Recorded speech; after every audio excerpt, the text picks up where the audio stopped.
Life is movement with the freedom to change, but too much freedom and life devolves into entropy, so no more life. So life is composed of intertwining systems of engines and brakes, and that is what Adrian Bijan taught us in his book, The Physics of Life. And freedom is movement of energy, and the brakes on that movement is the physical form. So the form is the container for that energy. It's a boundary, so it doesn't spin off into nowhere and dissipate into nowhere. Movement is the transfer of energy from one form to another. And that is the second law of thermodynamics. So a system in isolation, if we have a system that's only engines, just that system will devolve into entropy. So we have to have overlapping, intertwining systems. We have to have the complexity of different systems. So you have engines and brakes. And that gives you the law of conservation of energy. So energy can change forms, but it always remains a constant amount. In order to maintain that constant amount, the systems have to have three components. They have to have storage, transport, and conversion.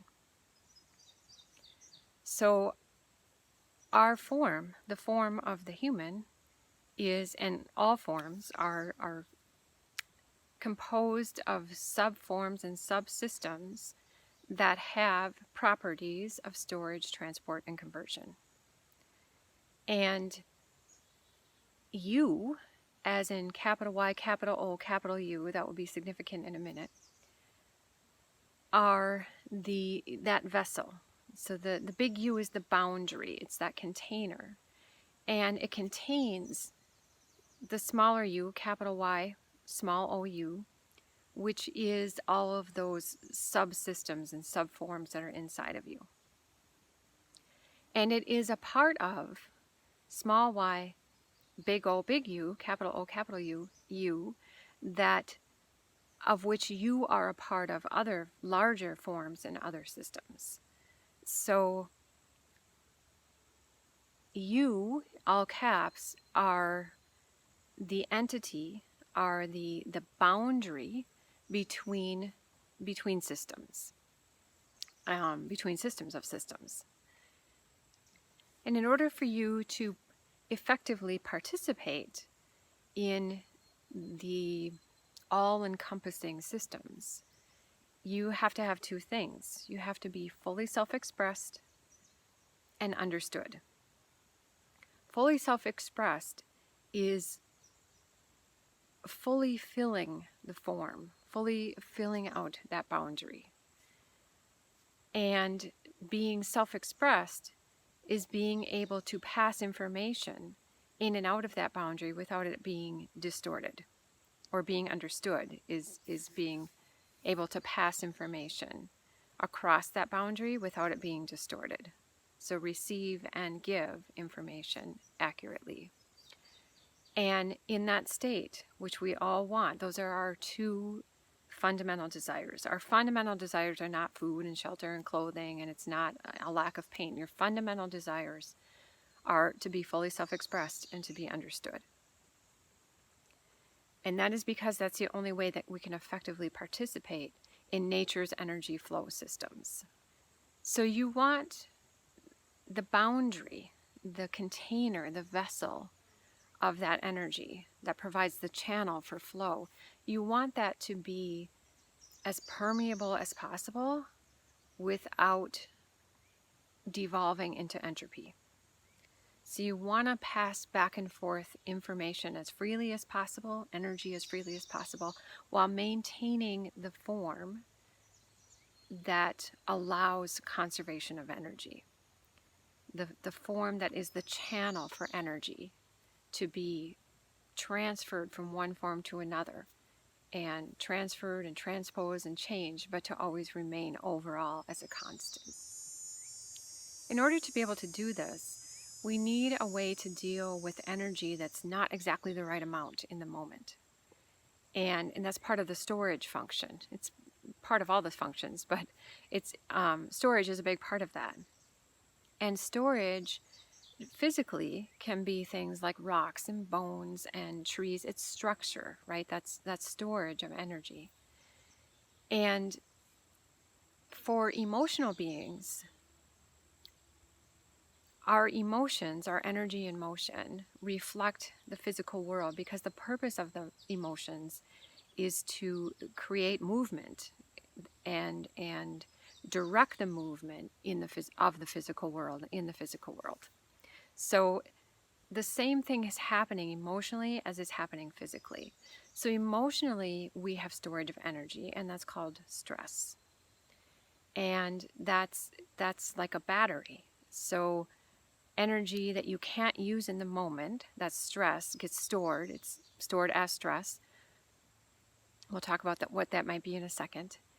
And when you need more energy in the moment, you can draw out of that battery and use it. So it's the emotional structure of storage. And you need storage, and you need a way to access the right amount of energy. So back to storage for a second. Storage,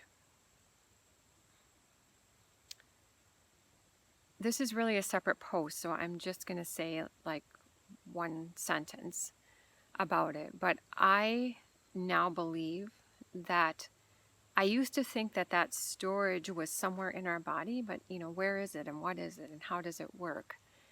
And now, as I've come to understand the you as, the inside you and the outside you plus the boundary of you, as all of that being you, I've realized that the storage is also everywhere. And I believe that what we are calling viruses are actually the battery, or at least they play a big role in the battery. I'm still exploring this, but I feel very strongly that they play a big role in the battery, because they contain information. So emotion is energy and motion. It's information about our ability to move. So they contain information. That's what they are, is information packets.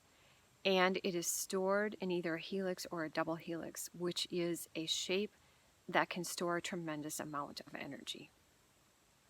So I believe that what we're calling viruses, and what the human against nature paradigm thinks is something bad and out to get us, is actually in some way, shape, or form a part of our emotional energy storage.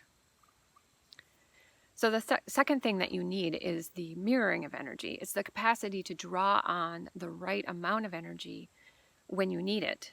And this happens all the time. It just happens naturally. But when you're in a situation where the energy is at a certain level, it triggers past experiences of energy at that same level, right? So if you're having a quiet conversation with someone and they say something that makes you a little bit uncomfortable, it's not going to pull up a memory of the worst thing that's ever happened in your life, of a time when you were, viciously attacked by someone's dog who was totally out of control, right? It's not going to pull that up in response to it. It's going to pull up something of a similar energetic nature. I don't want to say it's a vibrational match. I think it's much more complex than just vibration. I think it's intertwining vibrations. It's how a whole bunch of vibrations mesh together, and it will call up something similar. And by the same token, if you're in a very bad situation, if something very dangerous is about to happen to you, if you feel like you're about to be attacked, it's going to trigger that old energy from a previous attack, at a similar level. And by the way, this is also a whole nother post, so I'm just going to say a tiny bit here, but that does not make us stuck in the past, as so many people mistakenly say. That is what enables us to resolve the energy of the past into a higher level of complexity and thus release it.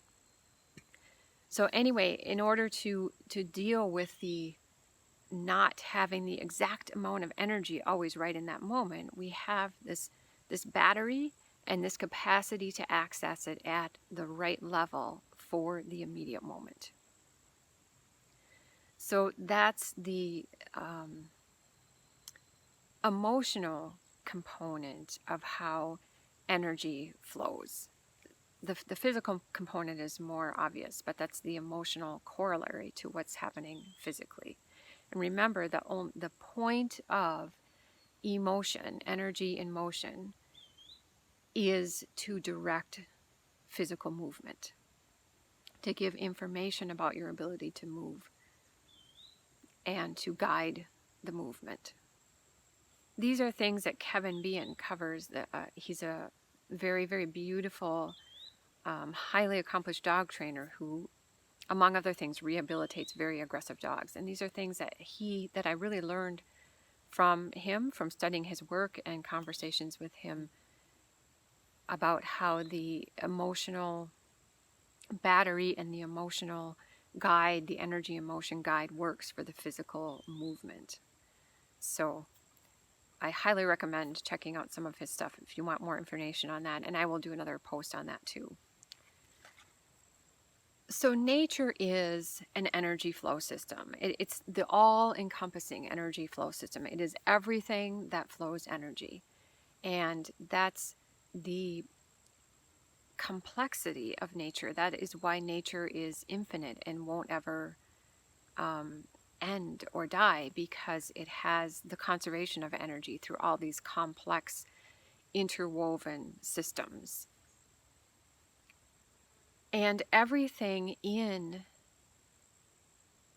this all-encompassing energy system has a unique role. And every animal has a unique role, and every human animal has a unique role. And the uniqueness of humanity is the conceptual mind.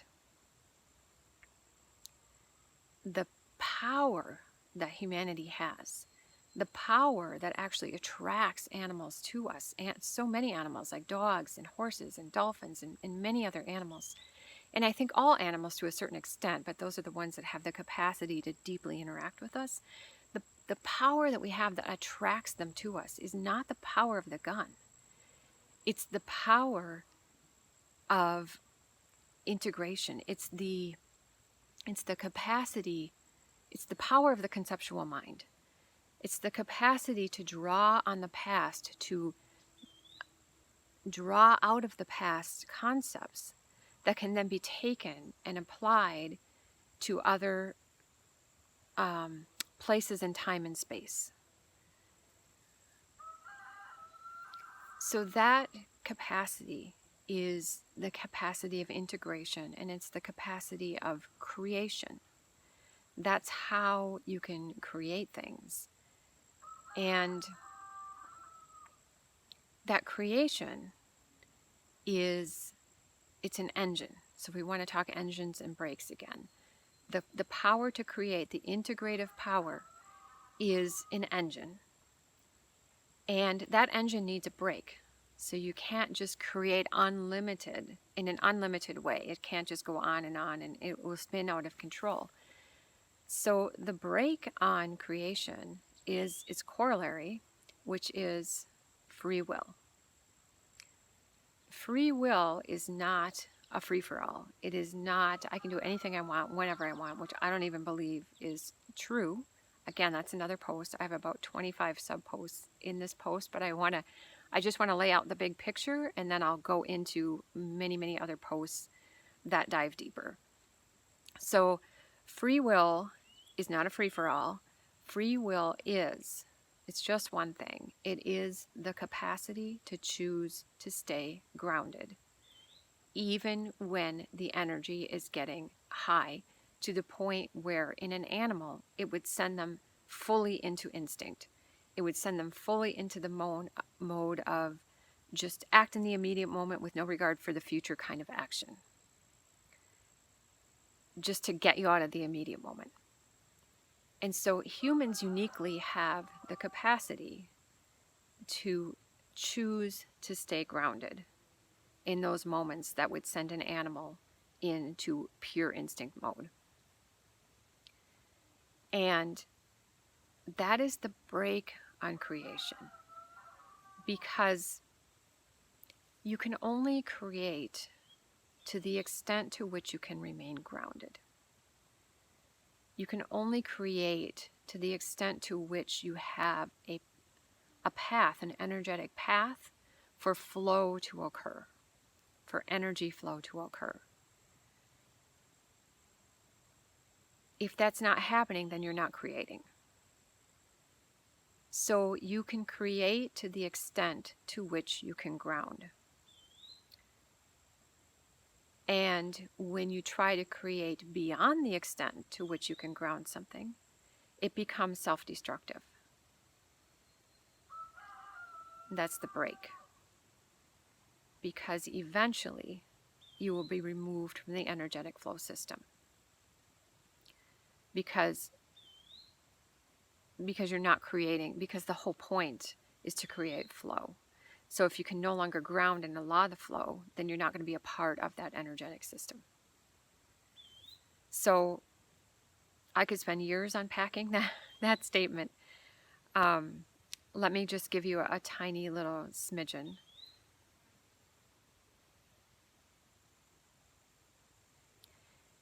If you're creating, we're finding better ways to grow food, or building a house, or creating a new integration, a new idea. Just you're creating a flow. You know what the flow feels like, and you know that it's good for life. And when we lose our grounding, if we get scared, now is kind of a perfect time. We have, the virus is like the example for everything, because everyone is using it for control over all aspects of our lives. So when you lose your grounding and get afraid, then every action that is taken after that point, because there's not a flow path for energy anymore, is self-destructive by definition. So everything that we're doing right now in response to that, which is all ungrounded, we are reeling in ungrounded energy. Not necessarily every single individual person, but humanity is reeling in ungrounded energy right now. And all the actions that are being taken towards that are self-destructive. And if they don't become grounded and create a path for flow, for true creation, it will lead to self-destruction eventually. It's not, it's not a tomorrow thing or anything. It takes time, but eventually will just be removed from the energetic path. So it's very important to grasp this concept that integration, the capacity to integrate and thus create, in a way that's unparalleled to anything in the animal kingdom, is the engine, which comes with a responsibility, which is the brakes, which is free will, the responsibility to remain grounded. And that is really what it means to be human in this energetic flow system. The humans are the grounded integrators, the great integrators who can remain grounded. And our purpose in the flow system is to create a flow that is really unparalleled. It is beyond anything that any other animals can create because of our conceptual capacity. Because we can take something that we learned here and apply it all over the place in a very beautiful way. And so the human's role is to create beauty. Everything's role is to create beauty, but our role is to create it on an unprecedented level.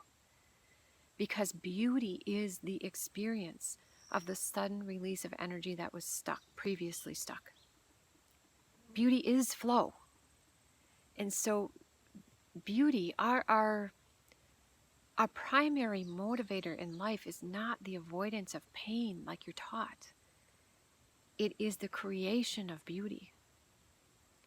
That is the default system of the human when it's not working against nature.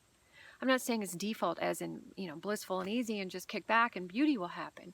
Creating beauty is hard by its nature because it is overcoming resistance to release stuck energy to create flow. It's work, and it takes courage, and it takes strength. It takes a lot to create it, but that is what our design is. That is what we design for. And anytime we're not doing that, it's because we're in this human against nature thing. We think we've risen above nature, and we can define our own rules, which does not work. So let's look a little bit more at free will, at your capacity to ground as defining your capacity to create. If you want to take an example that's completely different from something like the virus, if you want to take something that everyone would clearly see as creation, look at an artist, look at a musician. A musician can create beauty to the extent to which they can stay in themselves and in their open strength and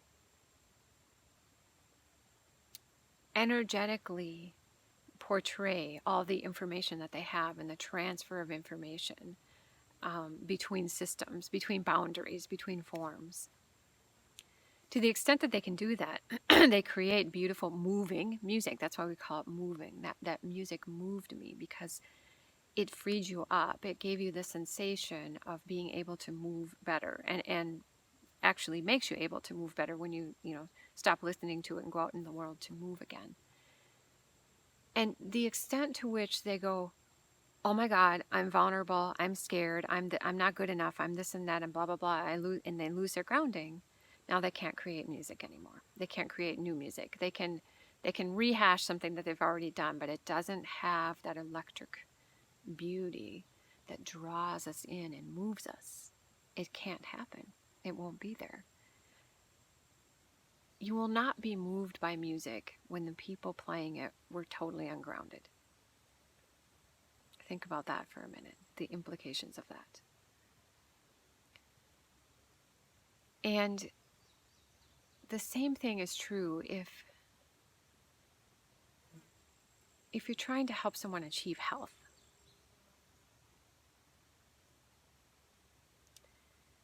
And you can stay grounded. And health is highly, highly complex.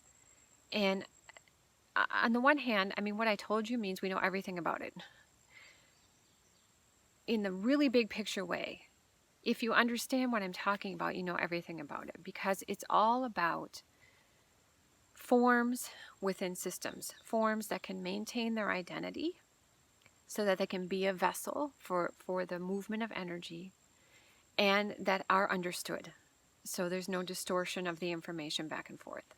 So like an excessively strong personality, that's the boundary of your form, will limit the transfer of energy back and forth, right? And information back and forth. And the same thing with health. So we can understand that Zach Bush talks about this very beautifully, how cancer is cells that have lost their identity. And now they become destructive because they are not grounded anymore. They've lost their identity. It's very, fearful in a sense, and for a cell. And now they're not grounded, and they aren't part of the flow system. And so now everything that happens to that cell is destructive. First it destroys you in its attempt to live, but it will ultimately destroy itself. And the self-destruction is something that happens over a period of time. It's not usually instant. And, as a person trying to help someone, to the extent that you can stay totally grounded in their, I don't want to call it illness and disease. We'll call it disease, dis-ease. To the extent that you can stay grounded in their dis-ease, which is very hard to do because of some mirroring concepts that tend to draw you into there's danger. To the extent that you can stay grounded, you can remain in a position to take in all the information needed about that person and everything in the world to help them.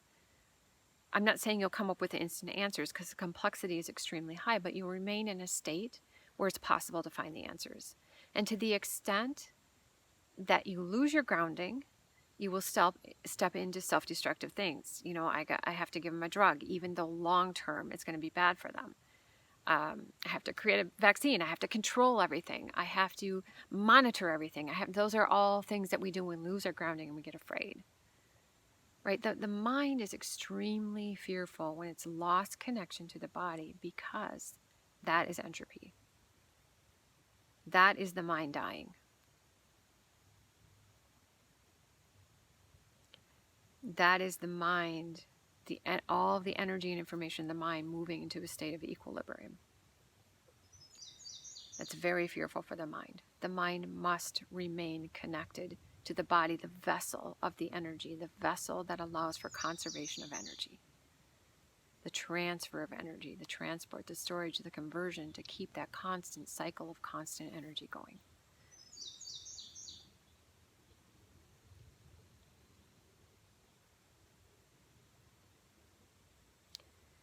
So, to be human in nature's energetic flow system is a sublime responsibility.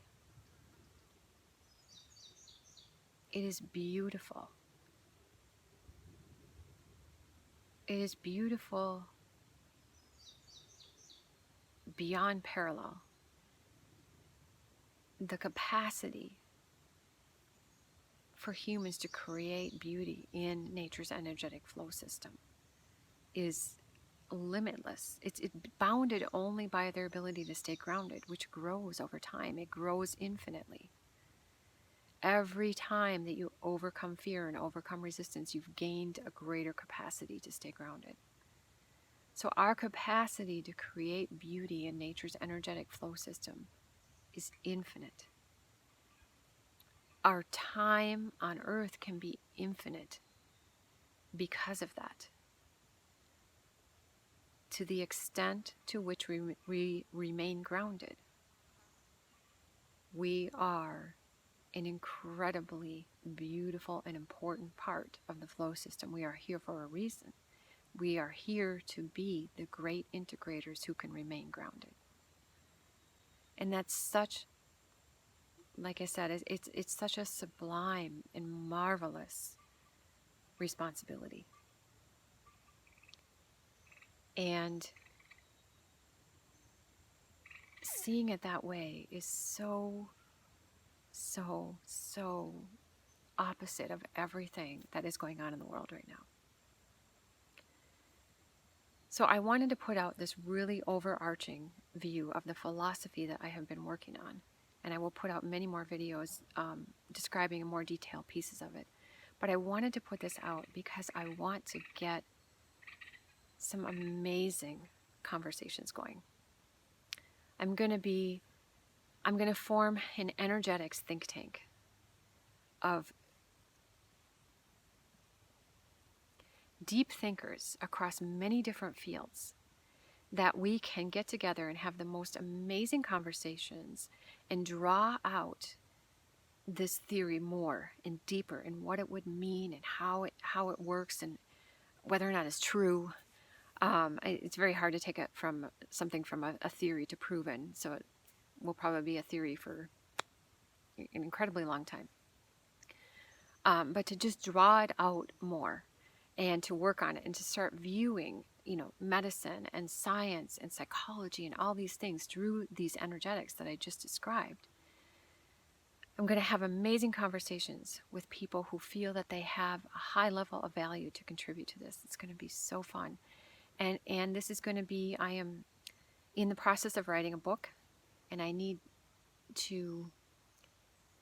want to really, really get this much deeper than what I have it right now through this think tank to write that book. But it's a now book. It's not a like in the next week book, but it's in the current times book, because it's so important to reverse all of our thinking. We are just heading 100% in the wrong direction, and we need to turn around. And so getting rid of this human against nature and seeing our total and complete absolute integration with nature in the way that I described is absolutely critical to turning this around. So I will be writing that book and using this think tank to really grasp those ideas in a very, very deep way and put that into the book. And the book is called Survival of the Flowist. And yes, everything you just read into that is true, is what I will be talking about. So if you are interested in being a part of this really, really exciting way of taking our understanding of life and energy to a whole new level, if you want to be a part of that, contact me personally. I'm not selling anything. This isn't about any of that stuff. It's just about understanding life. It's about creating flow through our ideas and our integration of our ideas, and then transferring that into our science and our political systems and our health and all of that stuff. If you want to be a part of that, please contact me privately. The best way is a direct message on Facebook. Or if you came to this video via an email, just reply to the email. But please contact me directly, and I would love to if you're still listening, I would love to have you as part of the Energetics think tank. Hope to see you soon.